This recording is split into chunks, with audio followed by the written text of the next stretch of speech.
নমস্কার। গতবার কোভিড নিয়ে আমরা কথাবার্তা বলেছিলাম, কয়েকটা দিন হয়ে গেল। তাই আমাদের এই ডেইলি নিত্য নৈমিত্তিক কাজকর্মের ফাঁকে ভাবলাম যে একবার আমরা ঝালিয়ে নিই যে আমাদের কথাবার্তা বলার প্রায় 7-10 দিন হতে চলল। হোয়াট ইজ দ্য সিচুয়েশন নাও? প্রথম কথা, আমরা যদি একটু রিওয়াইন্ড করি তাহলে আপনাদের ওই কটা গ্রাফিক দেখাচ্ছি, দেখতে পাবেন যে সত্যি কথা আমরা কিন্তু ভারতবর্ষের পরিস্থিতিটা দেখে, ইন্ডিয়ার পরিস্থিতিটা দেখে যে একেবারে সাংঘাতিক এক্সাইটেড অ্যাংশাস হয়ে গেছিলাম তা নয়। বাট ইট ইজ ট্রু যে সিঙ্গাপুরের যে হঠাৎ একটা আপরাইজ ইন কেসেস, একটা ইনক্রিজ ইন কেসেস, এই গ্রাফটা দেখলেই বুঝতে পারবেন যে সেটা সত্যিই কিন্তু মানুষকে চমকে দেওয়ার মতো। এবং তার পেছনে আমার যতদূর ধারণা একটা ডিস্টিংক্ট কারণ আছে, and that distinct reason is যে Singapore is a very well regulated health care system.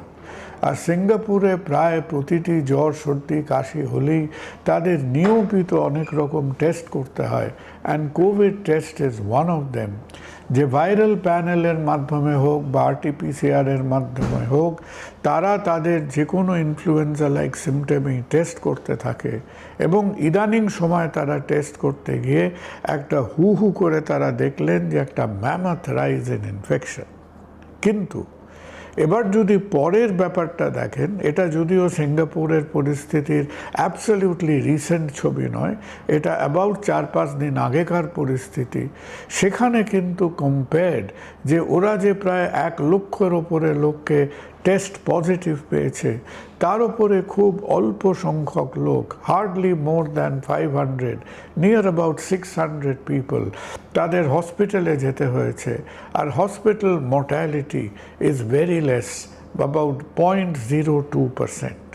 হ্যাঁ, যে কোনো হসপিটালে যে কোনো কারণে আপনি ভর্তি হন, একটা অ্যাভারেজ হসপিটাল মর্টালিটি প্রায় রান করে অ্যাট অ্যাবাউট, যে কোনো কারণে, যে কোনো, from surgery, trauma, accident, child birth, delivery, general surgery, heart attack, যে কোনো কারণে একটা হসপিটাল পপুলেশনের অ্যাভারেজ মর্টালিটি রান করে সামওয়্যার অ্যারাউন্ড 1%।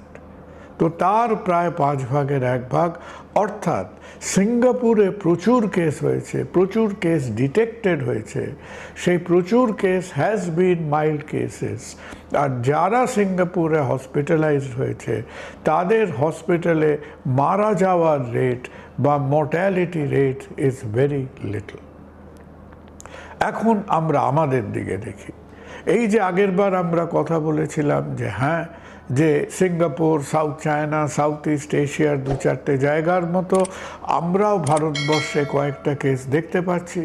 ভারতবর্ষে মোটামুটি এখন আমাদের মুখে মুখে যে সংখ্যাগুলো ঘুরছে, যে total number of case detected প্রায়, কেউ বলছে 1100, কেউ বলছে 1500 ইত্যাদি।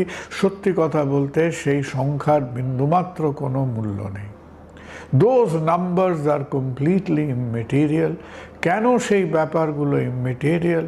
কারণ এগুলো কে টেস্ট করাচ্ছে, কেন টেস্ট করাচ্ছে, কিভাবে টেস্ট করাচ্ছে তার ওপরে নির্ভরশীল। আমাদের অত রকম জটিলতার মধ্যে না গিয়ে let us accept the fact যে ইন্ডিয়াতে কিছু কেস বেড়েছিল। আমরা আগেরবার আপনাদের সঙ্গে আলোচনা করে বলেছিলাম যে সাউথ এশিয়াতে যে কেস, সাউথ ইস্ট এশিয়াতে যে কেসগুলো বেড়েছিল, they were the Omicron group of COVID virus. এবং অমিক্রনের মধ্যে যে পার্টিকুলার সাবগ্রুপটা দেখা যাচ্ছিল NB.1.8.1, সংক্ষেপে বলতে পারেন NB181। তো সেই NB.1.8.1 সেটাও কিন্তু ভারতবর্ষে দেখা গেছে। লাইক মেনি থিংস, আমাদের হাতে এখনও খুব একটা ডিটেল ডেটা নেই যে আমরা কতগুলো আরটিপিসিআরের কতগুলো জিনোমিক অ্যানালিসিস করেছি। কিন্তু ভারতবর্ষে, আমাদের দেশে ইনসাকগের তত্ত্বাবধানায় ভারতবর্ষে যারা ভাইরাল জিনোমিক স্টাডিগুলো করেন তাদের অথরিটি হচ্ছে ইনসাকগ।